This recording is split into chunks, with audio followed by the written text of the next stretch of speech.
representative of Piton, I have been to a few career fairs recently, including June's combined Veterans on Wall Street conference and Hire Our Heroes Manhattan career fairs, so I do have some experience with career fairs recently.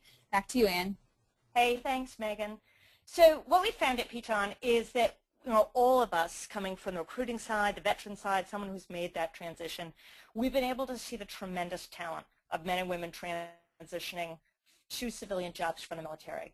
And we also, all three of us, we've also been able to see that there are employers out there like yourselves who are able to see that talent and potential of this group. And the reason why we have Piton is we believe that with a little bit of extra knowledge and support on both sides, on the candidate side and on the employer side, can make a really big difference in being successful for a veteran's career future, but also for the strength of a company. And having been on all sides of the career fair and by gathering data from both veterans and other employers, we hope to share with you a 360 view of the career fair experience. So here are the goals for today's class. Today's class is going to be covering a lot of material, and you may want to watch parts of it over again, or you may want to send this class to someone else. So we're going to make this available online. The key topics for this class are, number one, the case for hiring veterans. Not only for you, but for your company, we'll be sharing the current environment and data that we've seen on hiring veterans. The second thing we want to talk about is career fair preparation. We're going to go over the general best practices for representing your company at a career fair.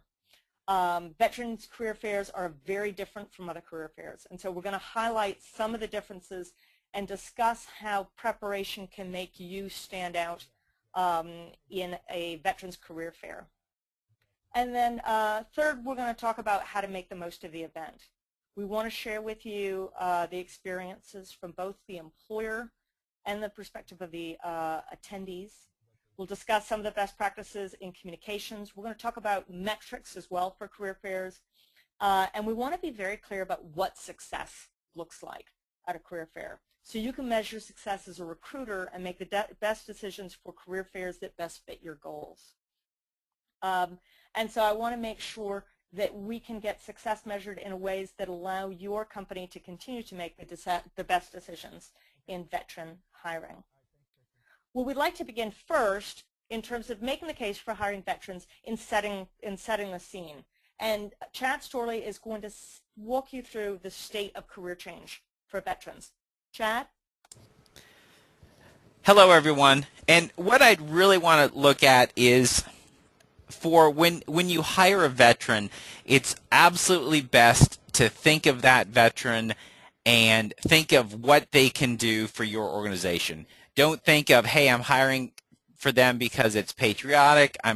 Or hiring for because they've been deployed, they've been at war, and it's the right thing to do. Think of what's going to be best for your organization and to help your organization succeed. If you see veterans as the future of your company's leadership, the future of your company's talent pool, you're going to understand that they have what it takes to make your organization be great. And that's really what it is, because then we're starting to approach the win-win. You're hiring veterans because of their potential and what they can do and how they can help your company succeed in the future.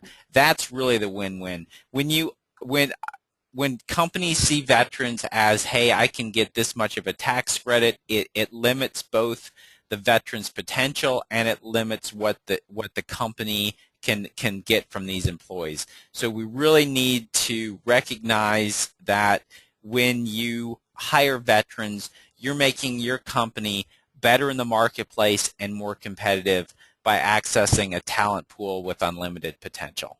Ann? Thanks. And one thing I think it's interesting, because so many people on the call today are from Washington State, is to remember what Patty Murray, Senator Patty Murray, I think, said it very well when she said hiring veterans is not just the right thing to do, it's the smart thing to do. Chad? And I think, too, that just by looking at the number of Gulf War II veterans, and those are veterans that have served since 9/11, is that's less than 1% of the population. It's about 0.8%. And so when we look at military service, it's unique and it's rare and it's respected, but there's not a lot of people that actually understand what this group of great Americans has been through.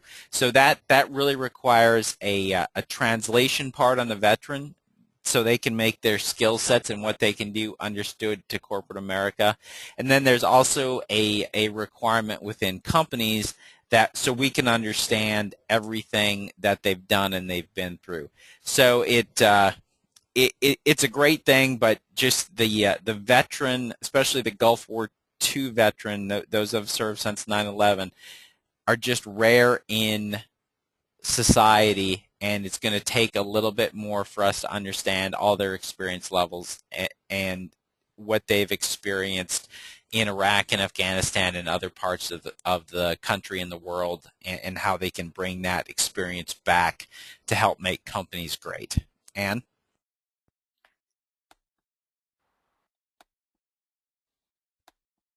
Great. Thanks, Chad. The real way that veterans, when you start looking at up at top, is that when you take someone from the military and you pair them with a civilian position, a lot of times that leads to frustration for both the employer and for the veteran, because it doesn't mesh. You're seeing it doesn't quite work. But when you take the veteran skill set and the employer, and then you put that translation piece together, hey, these are military skill sets, this is how it can be translated into what companies need. For the companies, here is training, and here's how we can best apply your background. Then that is what you really do, is when you reach success. It's a translation of those military skill sets to what employers need, and then it's helping the company understand the values and the training that veterans need to succeed in the companies that they have. Anne? Hey, thanks, Chad. And next I'm going to pass it back to Chad to talk about a little bit more about translating those skills. But I do want to jump in here, and because Chad may not sell it himself, but I will sell it to you. His book, which is Combat Leader to Corporate Leader, I find is not only helpful for a lot of veterans making the transition, but also for people who are recruiters, and especially those who don't come from the military side, to get a better handle on what the experience is and what they're bringing. Chad? I did a survey a couple of months ago of employers and those that employ veterans, and really asked them, hey, what value do you place for military skills in the workplace? And 90% of employers stated that it was essential for military hires to translate what they did in the military and those military skill sets to bring it to business. But what really surprised me too, what was the second question down there in the lower left, is that 83% of employers stated it was either essential or vital to their company's success that veterans translate those military skill sets and bring it to their business. So employers want those military skill sets. They see it as vital to the success of their company. But what happens here is that only 8% of veterans are either confident or effective in translating those military skill sets to business and to their new employers. So this is something that veterans have to improve on, is how they translate their experiences and their skill sets, so they translate it into skills that the company needs. and then for employers to really fully understand everything that that veteran hire can do to help make those companies great. So the veteran isn't just thinking, hey, I was in the military, a few things work, but a lot of it doesn't, and I just have to start from square one in this new company. The veterans that are really successful in companies and in their success bring everything that they did in the military and then bring it back into their new companies. Anne? Hey, thanks, Chad. And this next slide, I think, and again, we're going to have this slide online after we do this class, so you can come back and take a look at these slides. But I do think that this slide really highlights that some of those skills that Chad was talking about. Chad, you want to just talk to this slide for a moment? Sure. This is just a whole list of military skills and how they translated. And in both my books, Combat Leader to Corporate Leader has 20, and then Battlefield to Business Success has an additional 20, with 40 between the two books of skill sets that veterans have regardless of their service, whether Army, Navy, Marines, or Air Force, their rank, if they were an officer, if they were enlisted, or if they were a non-commissioned officer, and their experience level, deployed or not. And some of them, just to highlight too, that performance counseling. In the military, we were taught constantly to bring soldiers aside and say, hey, this is what you did, this was great, what you did at this point, this wasn't so good, this is the standard of what we expect from you, and this is going to be our plan to make you better. And that whole concept of helping coach and helping employees succeed is incredibly vital for companies. I remember the first time I did that when I was at General Electric, and I did it. For me, it was simple. There's a woman, she was a great employee, she just needed a few tweaking on some price things, so we sat down to say, hey, you did this great, you could do this better, and here's our plan to make you better. And then she came up to me later that day with tears in her eyes saying, hey, this was the first time that somebody actually sat down, told me what I needed to do to be better. Thank you. In the military, it's common, but it's got great commercial value. And a lot of the different management skills, if you take a look at A.G. Lafley, the former CEO and chairman of Procter & Gamble, he was a Navy officer, and in his first duty assignment, he got put in charge of the commissary, which is the grocery store, and all the other different things from such as barbers and haircuts and everything. And so what he did was he went into all those businesses when he was on a Navy base in Japan, went in there, understood them, what do they need to do, and how can they be better. And that's the same type of skill set that he used when he got to Procter & Gamble. He went in, understood the business, understood the customers. Those skills that made him successful as a Navy officer, the same skill set that he took back to Procter & Gamble. Anne? Hey, thanks, Chad. And one of the things I really like about the research that Chad Storley's been able to do in getting these lists is not only identifying and talking about the skills that we all know or we all assume that people from the military have, but some that maybe we haven't thought of and maybe won't even recognize in the employees we have unless we go and pull them out. And Chad, could you just talk a little bit about the sort of maximizing veteran skills for your business? Yeah, this is part of a presentation that I did when I talked to employers more about how they can bring out military skill sets. And and I really teach them to do these 5 things, and this is of course follows after they've hired them, is to get in there, and the best thing that you can do is train an employee. Hey, these are the skills that you need to be successful in your job. But then once you've done that training, get out there and challenge them.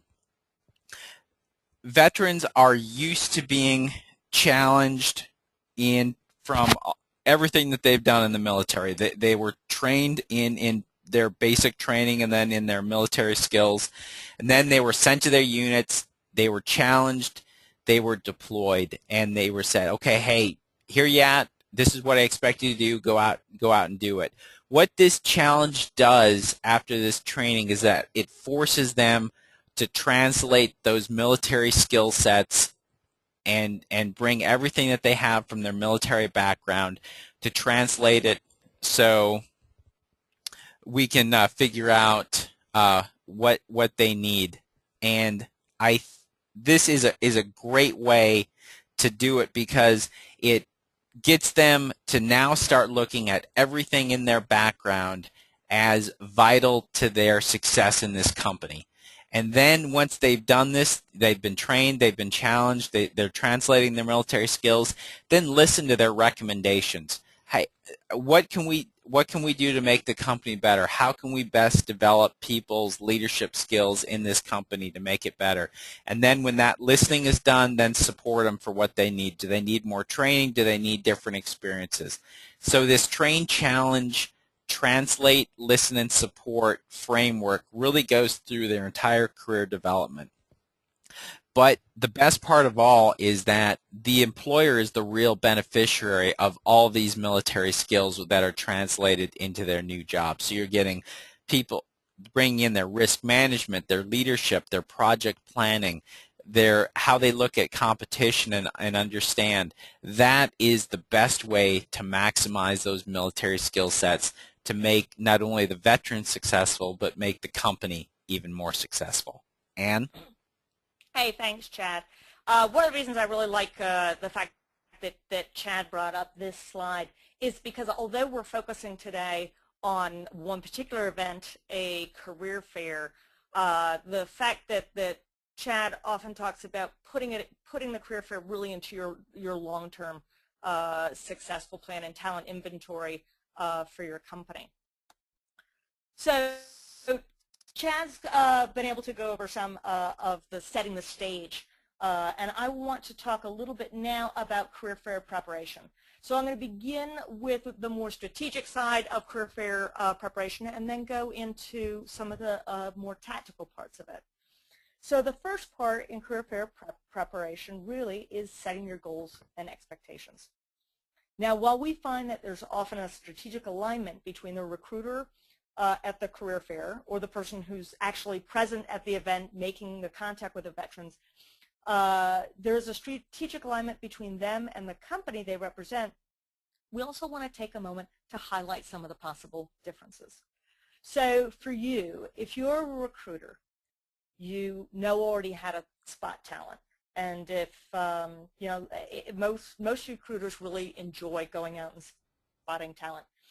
If you are a veteran yourself, you're also going to understand the experience of the attendees. And you're going to have already a sense of some of the strengths and the challenges that they'll have coming to your company. You may have a sense that hiring men and women from the military is a good thing, but you don't have any personal experience to know what success would look like. And so you may be coming out to just really better understand the market, understand what skills they bring, and understand how their experiences translate. And finally, I know a lot of people who go, a lot of our recruiters who go to the career fairs are also going because they very strongly believe this is a way that I can really support my country's veterans. And so for many of us who go to career fairs for veterans, there is a very much a personal mission for it. At the same time, you're there because you want to support your company's goals. And for your employer is going to want to be there. Your company is there to better understand the market, to get a better understanding of the actual skills and characteristics of the candidates that are available. Your company is there because they want to brand their organization. More than many other groups, soldiers are going to use each other as a source of knowledge when making a career decision, right? So you will find when servicemen and women are looking to make a decision on companies, one of the first things they're going to be doing is finding out, well, where did their peers go? And so branding yourself as a employer of choice is going to be important. And also building that pipeline of talent. For a lot of companies, they'll be at a career fair and they'll be seeing people who maybe are not going to be superstars right off the bat, but they want to see how these people are going to fit into their company in the long term. Megan, do you have anything you want to add into that? I don't actually right now, Ann. Okay, great. Let me go on to this next part. And so again, this next part about career fair preparation, we've talked about setting goals and trying to set what the goals are for you as a individual going to a career fair, as well as making sure you know what the goals are for your company in attending that career fair.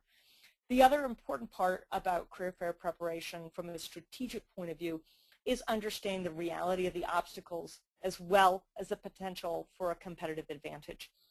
Now, the slide that I'm showing you right now comes from a Society of HR Management research project that went on a couple of years ago.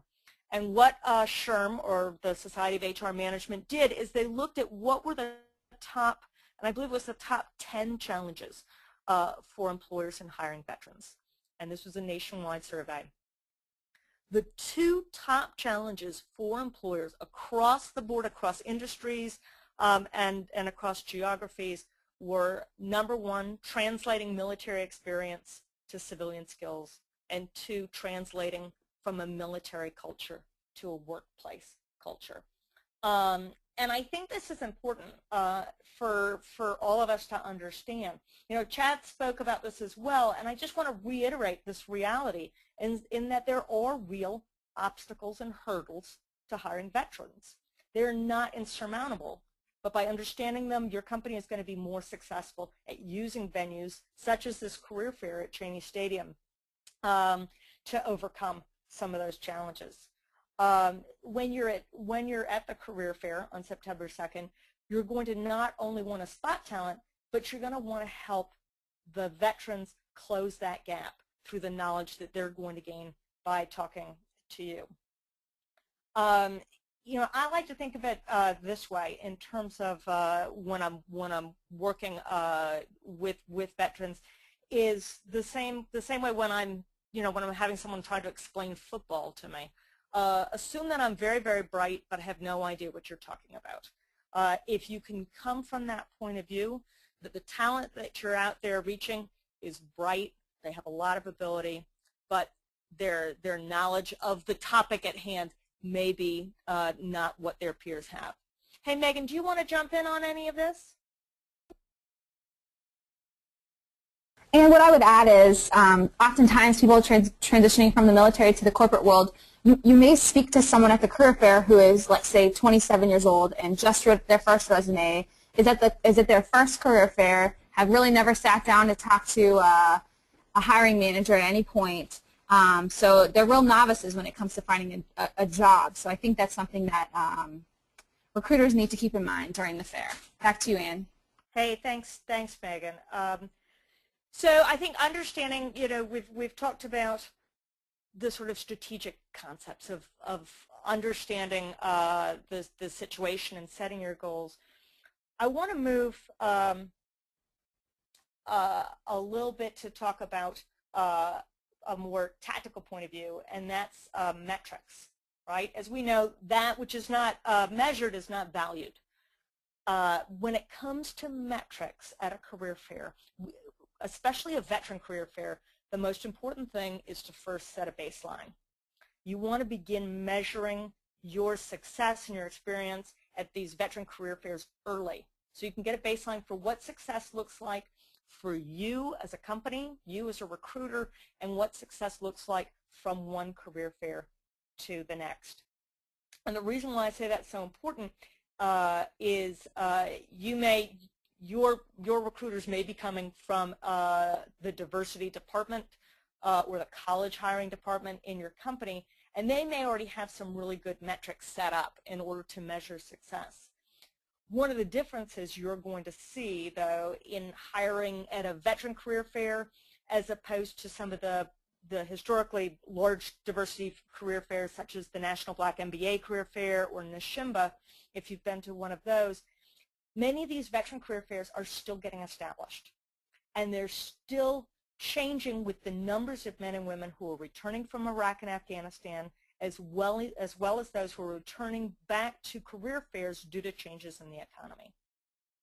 And so it's really important to set a baseline for success for your company so you know not only what to expect at the career fair, but you can make sure that you're making the right choices in which career fairs to attend.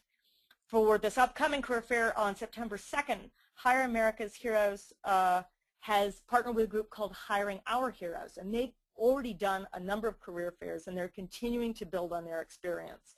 I know they did the Veterans on Wall Street this June that was in New York City. So you want to keep that in mind when you're looking at your statistics, that you're comparing like to like. And if you haven't measured career fair success goals before, be really open-minded about setting goals. And I think this career fair on September 2nd, from everything I've seen on the past Hiring Our Heroes career fairs, this is going to be a very organized and well-run event. So it will be a very good place to set a baseline. Here are a couple of metrics that you might want to think about measuring, right? One, how many people visit your booth? How many people visit your website afterwards? Do you have a specific jump page that you can measure it? How many people apply after having talked to you in the career fair? How many of them actually have an application in which you can push them to an interview? How many join your company? Now, the last metric I put down was career progression and turnover, and this is a long-term metric. And again, I would say start looking as early as you can to be ahead, to be an employer of choice for veterans, getting an understanding of not only how many people you're able to hire that are coming out of the military, but what the return on investment is with them, how quickly they move up the career track as opposed to other people that they're hired out of the civilian group, and what their turnover is compared to other turnover. If you can set those metrics early, you're going to be well ahead of the game. Megan, do you have anything that you want to add to that? No, Anna, I'm going to hold my comments till the next slide. All right, very good. All right, so the next part of the sort of tactical side of career fair preparation is picking your team, right? Having a contact person who understands the military can be a great way to make an immediate connection. And the best person to represent your company is the person who understands your business, its needs, and how talent fits in. A former officer can be a good recommendation, or if the military representative is not a recruiter by function, I would say it's important to have an HR expert with him or her. But I want to hand this over to Megan. Megan, what are your thoughts and experiences on this? I would say, in my opinion and from my experience, that most transitioning service members are looking to fill in and fit in with a company who understands and values their experiences that they had in the military. And personally, I really connected with recruiters who weren't afraid to ask questions about my background and who were willing to go into detail about different functions and industries that their company works within. And something recruiters should often keep in the back of their mind at the career fair is oftentimes, as I said a few minutes ago, individuals transitioning from the military aren't familiar with business lingo. Recruiters should expect to find transitioning service members who are well qualified and fit in well with your company and who are well polished, but at the same time, there may be very qualified and knowledgeable job seekers who may not be as polished in interviews with their pitches or with their resumes. And I would suggest that recruiters need to know that and understand that in many cases they're the first recruiters these job seekers have ever interacted with. When transitioning from the military into the civilian sector, there are programs in place to help with the job search process, but it's often only helpful for people at the lowest levels of the military. In very many cases, most people are transitioning and seeking a job with very little outside help or advice. So I would say to any recruiters attending the conference that don't be afraid to offer advice, to answer questions honestly, or to act as a coach at this event. Secondly, companies might want to send veterans within their company with similar military backgrounds to individuals they're looking to hire to this career fair. If you're looking to hire someone right at the end of their initial service obligation, that is 4 or 5 years of time in the military, who, let's say, has a logistics background, send an employee from your company who left the military after 5 years as a logistics officer. Job seekers will much better relate to a representative of your company with a similar background to theirs, plus your employee will be able to help you understand the military resumes you receive at the conference. So again, it's a win-win. Back to you, Ann. Hey, thanks, Megan. And I just want to repeat one thing that Megan said that I think is really interesting, and that is the gap in recruiting and career fair experience, and where with more junior people we often cut them slack at a career fair because it might be their first career fair. When you're looking at veterans, you may see that gap in terms of recruiting sophistication is larger the more senior a person you have, and that's just because while they have lots of experience, they often have far less experience on the recruiting and the career side as their civilian counterparts. So I'm really glad you brought that up, Megan. Now the next part of career fair preparation is to do your research and pre-screen. And for this career fair, you do have a chance to do that, to look at what the candidates are coming in. And I know I've looked at what the population is. And you have a really interesting mix of people coming into this career fair right now. You have people, I think most people are coming in at the E4 level or above, but you have a number of E6s, E7s, E8s, and I'll sort of go into how that breaks down, as well as some fairly senior people on both the enlisted side and the officer side. But as you're looking at this population, do begin to look ahead of time and sort of think, what sort of functions are they going to be able to do when they get in here, and what sort of industry is going to be a good match, and is your industry a good match? And you'll also want to begin to think about, especially if you're going to be making some of these hires on more middle-level people, where are you going to take them? That is, if you hire someone in a middle-level job, where do you expect this person to be 5 years down the road? By preparing those kind of answers ahead of time, you'll be best set to identify the right candidates when they come by your booth or your table. Megan, do you want to add anything to this? One thing I would add, Ann, is that oftentimes, well, I guess I wouldn't say oftentimes, but in my experience, I've kind of been pigeonholed a bit to, oh, you were in charge of maintenance in the Army, well, come and be a maintenance manager for my trucking company. And it's not that literal, and companies should be able and willing kind of to say, well, this person who is a logistics officer can also be in a leadership position or a management position, or can run operations. So I think that's something I would suggest to a company, not to just translate directly a military resume to the corporate world. Back to you, Ann. Hey, Megan, I'm glad you brought that up. And again, if you are coming from the military yourself, these are the kind of things that you may know already, but someone on your company who doesn't come from the military, who doesn't have a military background, may just not know. They may assume. And I think that's something that Megan and I had discussed, that we've seen with veterans, that sense of being pigeonholed.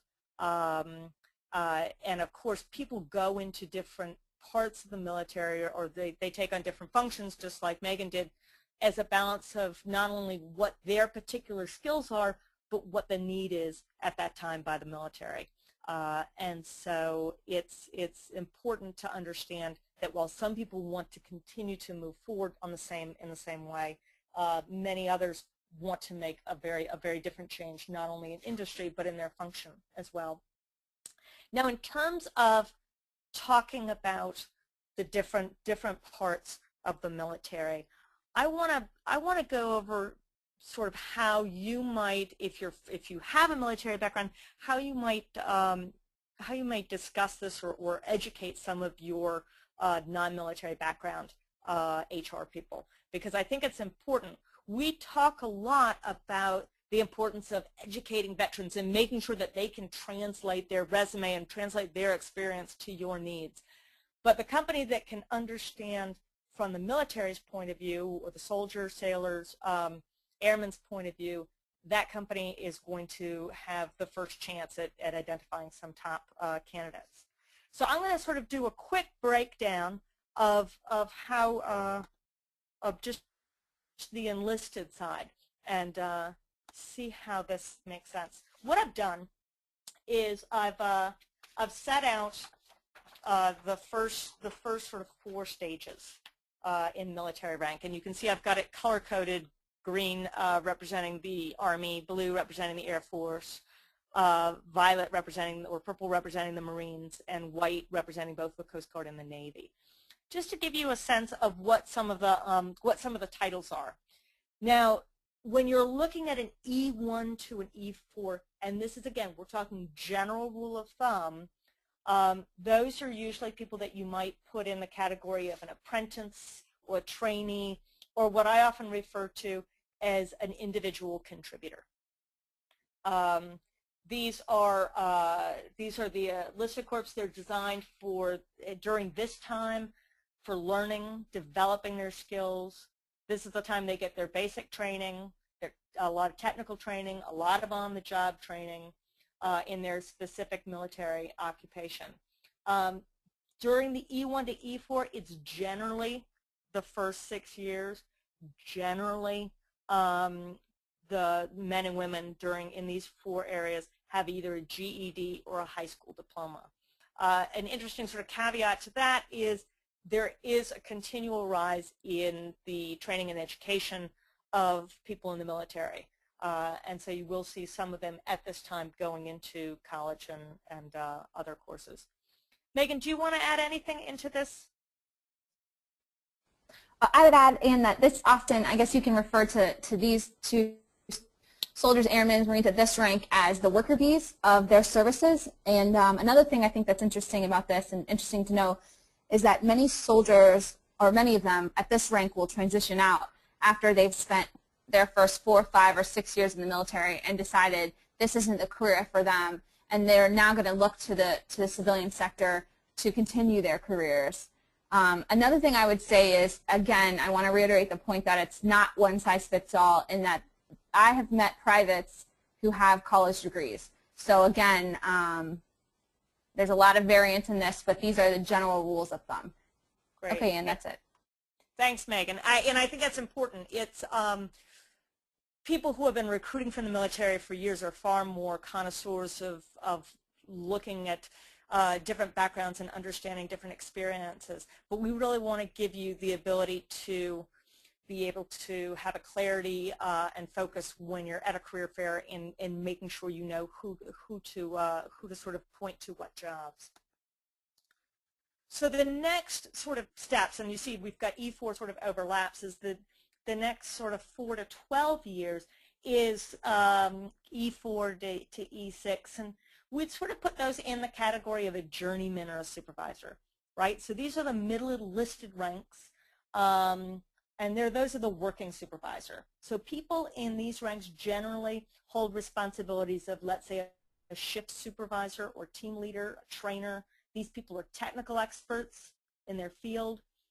They represent their offices in cross-functional teams. They work closely with senior leadership to ensure organizational performance is in compliance.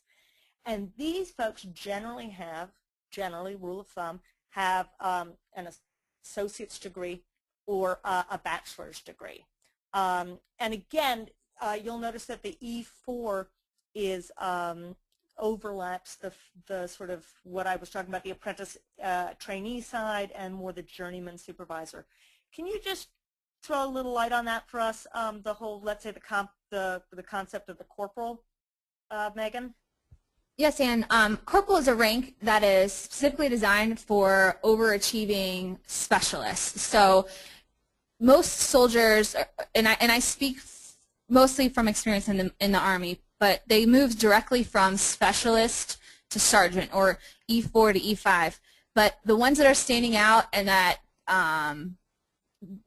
their leadership feels can handle more responsibility are often given corporal rank. And it actually, there's a big long process they have to go through, and someone needs to stay on top of the paperwork, so it's actually a big deal for them to be given a corporal rank. So if you see that on someone's resume, you know that they have stood out above their peers to achieve that rank. Hey, thanks, Megan. And I think that's kind of interesting for those of us who use resume databases in terms of doing something like a keyword search. That's kind of an interesting keyword search that you can do. Okay, the sort of highest level is the sort of 15 up to 30 years, and these folks would be the more senior activity coordinators. This is the upper senior enlisted ranks, and these are the service members who have moved from a technical worker to managing and coordinating the activities of a lot of people. They may hold direct supervisory responsibility over others who were also supervisors. These are the people who coordinate activities, they mentor junior personnel, and they're responsible for day-to-day supervision and job performance of their divisions, from ranging from 10 to 300 personnel. And again, these people are generally 15 to 30 years experience, and they'll generally hold a bachelor's degree or a master's degree, and in order to get up to this level, they would have had to have not only those degrees, but specific leadership training as well. Megan, anything you want to add on this? I would add, Ann, that these are senior level leaders, and they can manage in the hundreds. If you're looking for someone to do quality control for your business, or to oversee safety procedures, to do policy making for your employees, someone to serve as your shop foreman or an operations manager, this is a big group where this is the group where you need to look. In addition to the younger or lower level officers, so very capable leadership at this level. Back to you, Ann. Hey, thanks. So now let's look at the sort of the other side. We've talked a little bit about enlisted. I want to talk a little bit about officers. And for officers, officers come from 3 different sources. And actually, I'm going to hand it to our expert here, Megan, to walk us through how this works. Okay, officers are commissioned through 3 sources, as Ann was saying. First is through the Officer Candidate School, which is down in Fort Benning. It's a course they go through. They have to have a college degree before they're accepted into the course. And when completed, they're commissioned as an officer. The second is through ROTC, which is any university that I'm sure you've heard of the ROTC programs. It's a 4-year-long, sometimes 2-year-long, depending upon when a person enters the program. And then upon graduation, they are commissioned as an officer in the Army. And lastly, it's service academies, which obviously are West Point, Air Force, Navy, and the Coast Guard academies. And that's obviously a 4-year degree program.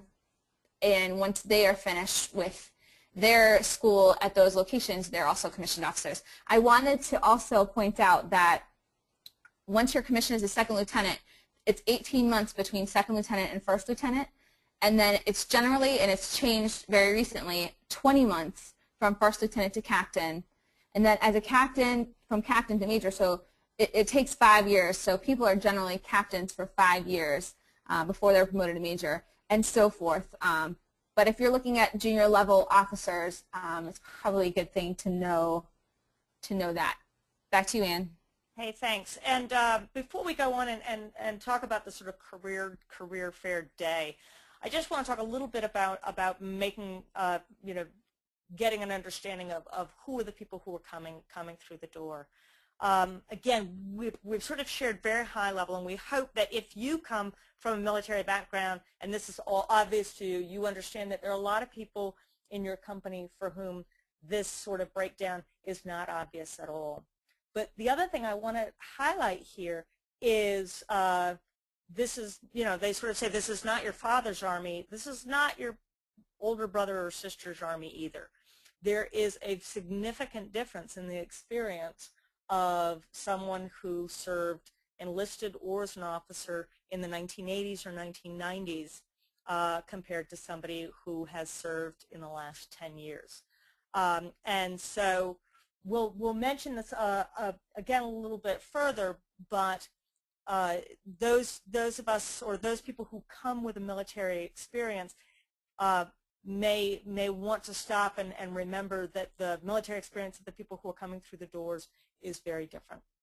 Somebody who was in charge of 50 people in a combat situation compared to somebody who was in charge of 150 people but at Fort Hood.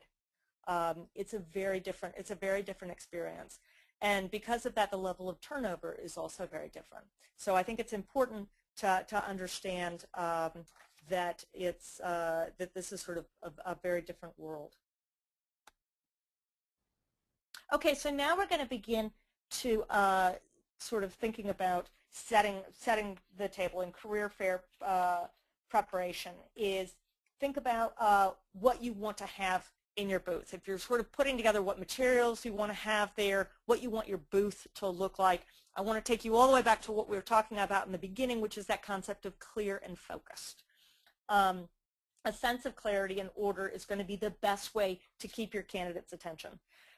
We have seen at career fairs, we sometimes see these beautiful employer booths, and they have great photos and exciting words, but what they don't do is they don't often provide super clear information about what their company does, what industry it is, what are the skills and functions they're looking for. So do make sure you spell it out when you're setting up what's going to be at your table or at your booth. You do want to keep in mind how are you going to set up your table for someone to understand it. And we might recommend that you set it up in a way for someone to understand. If you're an E1 to an E4, here are jobs. If you're E5 to an E6, here are some jobs. So people can understand immediately where to look when they come to your booth. And also, this is a chance where when you're figuring out what's going to be on your booth, going back to metrics is what do you want to have either as a giveaway or a takeaway or a piece of information at your table. Rather than having reams of pieces of paper, a few short bullet points about what the job skills and characteristics are and what the exact steps are in hiring can often be the most welcome. Anything else on that, Megan? No, Ann, I think. Okay, great. Okay, so now let's go to the pregame. So again, you figured out what's going to be at your booth. You've got a sense of what your goals are and your strategies, and you've got you get a list of who's attending.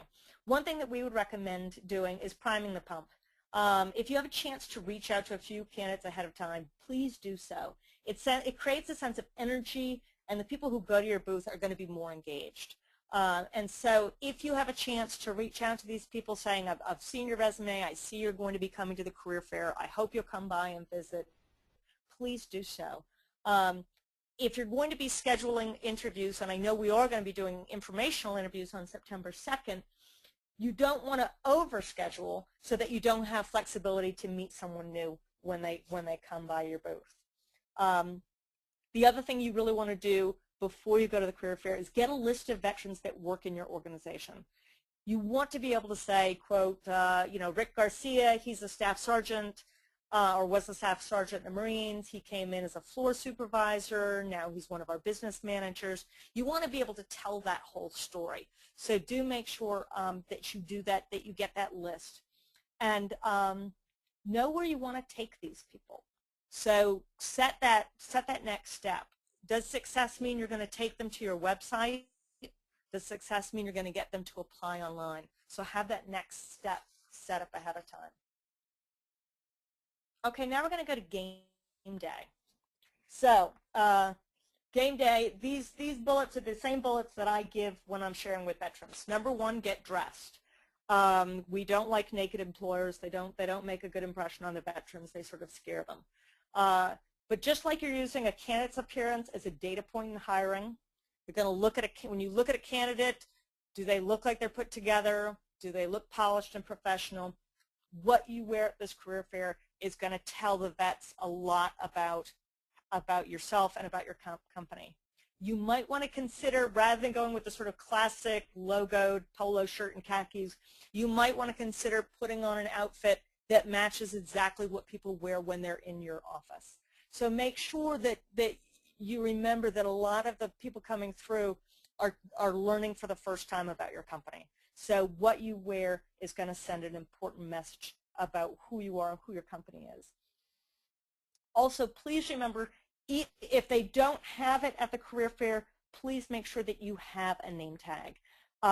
It's a lot to go to a career fair, especially if it's the first time. It's overwhelming, and it's very uncomfortable if you're talking to an employer and you've forgotten their name halfway through.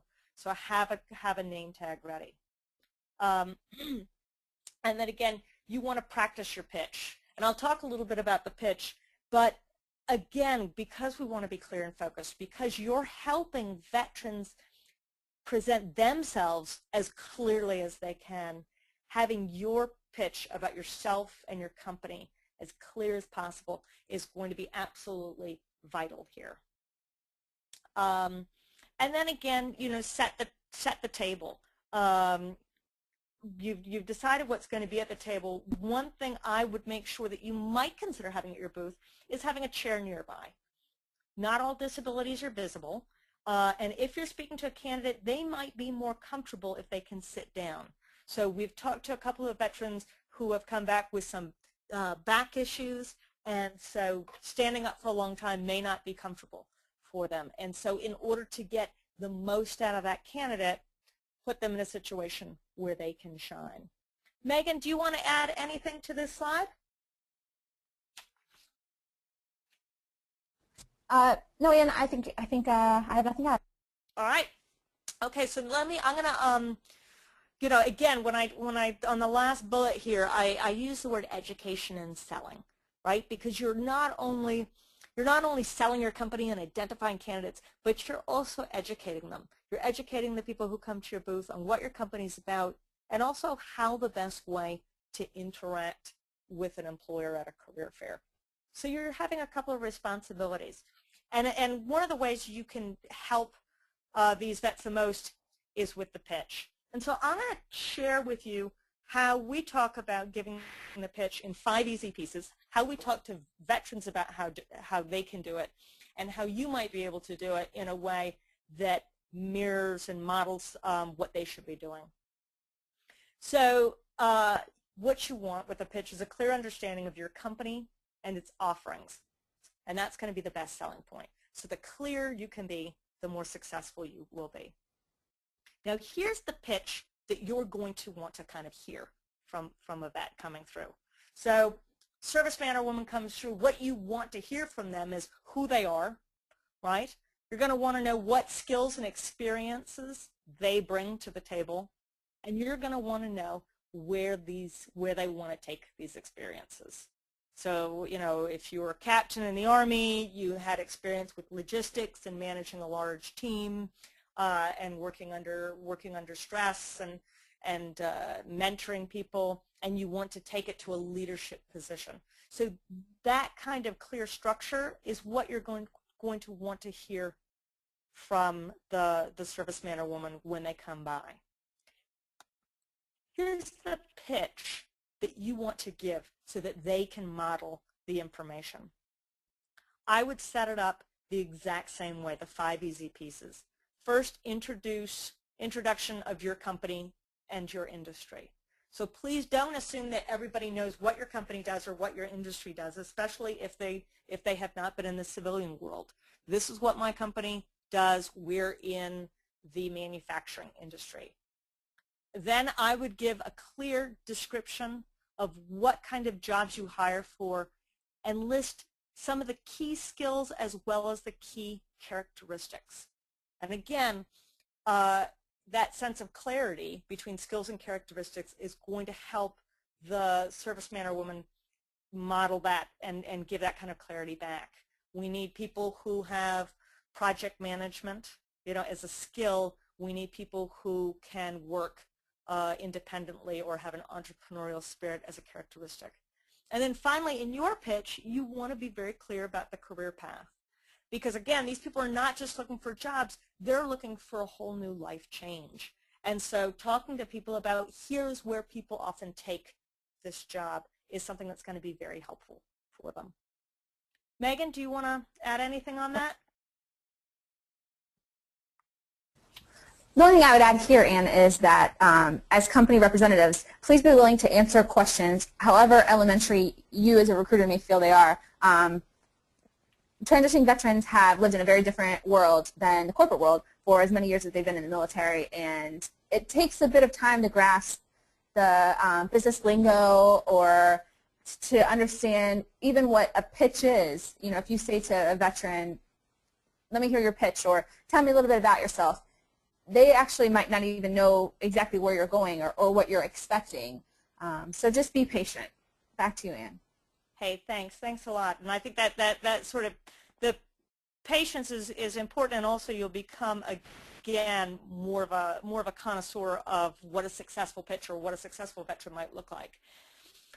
Finally, I want to come back to a topic that we brought up earlier in this presentation is keeping score, right? Metrics are important. So look at this time, while you're during the career fair, look at how many visit your booth. Look at how many were a good fit. This is the time to begin to sort of ask yourself, was I bringing the job descriptions that match the people who are walking in the door? And it is the time to think, what does success look like? How many people am I able to get to the next stage? And try to find out, get follow-up examples of what their experience was visiting your booth. Again, it's not just getting that one vet. You do want to assume that every person who visits your booth is probably going to tell about a dozen people about their experience if it stood out to be exceptionally positive or exceptionally negative. So following up on that satisfaction is important.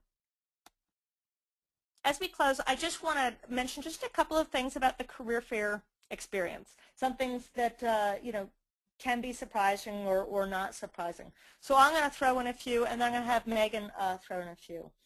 Certainly, Megan has brought it up, and I think it's important to remember, is the fact that for some of the people that come through, they will be very polished, and for others, they may be very sophisticated in some ways, but not polished in a career fair. So you may find that it is very rewarding to dig a little deeper. You will also sometimes see that there can be, and this can be seen at all career fairs, is the people who take the scattershot approach. That is, they'll go to any booth without being prepared, and the people who are not interested in your booth because they only have one company in mind and they can't envision themselves somewhere else. So again, you may find that some people come to your booth without being prepared, and some people you may have to work a little harder to get and listen to what you bring to the table. And then the other thing I'd like to bring up is there are questions on a more personal nature that some veterans will be interested in that you might not hear at other career fairs. And that certainly has to do with where spouses are involved. A lot of people who are in the military have spent time apart from their spouses, often for many months at a go. And so making a decision about their next job, the impact on the spouse is going to be very important. So don't be surprised if you get those kind of questions. Megan? And I would add, in addition, don't be surprised if you find some really great candidates at the career fair, that you have to work a bit harder to get answers and crack their shells to get to the real level of experience in their backgrounds that they had while they were in the military. Also, don't be surprised if you find veterans who want to make a significant change in career type as they transition from the military to the civilian world. And I would say please be careful not to pigeonhole them because, again, there are skills that you learn while in the military that can be applied in so many different ways in the business world. That's all I have to say, Ann. Hey, thanks, Megan. And as we close up, I do want to share 2 websites with you besides the Hire America's Hero website. This shows Chad Storley's website, which is Combat Leader to Corporate Leader. And the URL is Combat to Corporate. And you can see on this slide, I've sort of boxed out in red resources. He has a lot of resources that are really effective both for veterans that you might consider recruiting or hiring, as well as for yourself as a recruiter or employer. And then my website, which is petoninc.org, I also have a number of resources that support both recruiters and employers. I want to finish this class by certainly thanking Chad Storley and thanking Megan, and also acknowledging that all of you who were on this call and taking this webinar are truly ahead of the game. During a tough economy, there are not as many people out there actively recruiting as there were before. And the companies and employers right now who understand that there's a great value to have servicemen and women in their company, those are the companies that are going to be well ahead of the game when the economy turns around. So we want to thank you for your support, but we want to also acknowledge the fact that what you're doing is a very smart business move. Again, to quote Patty Murray, it's not just the right thing to do, it's the smart thing to do. So thank you all, and we hope you enjoy the career fair on September 2nd.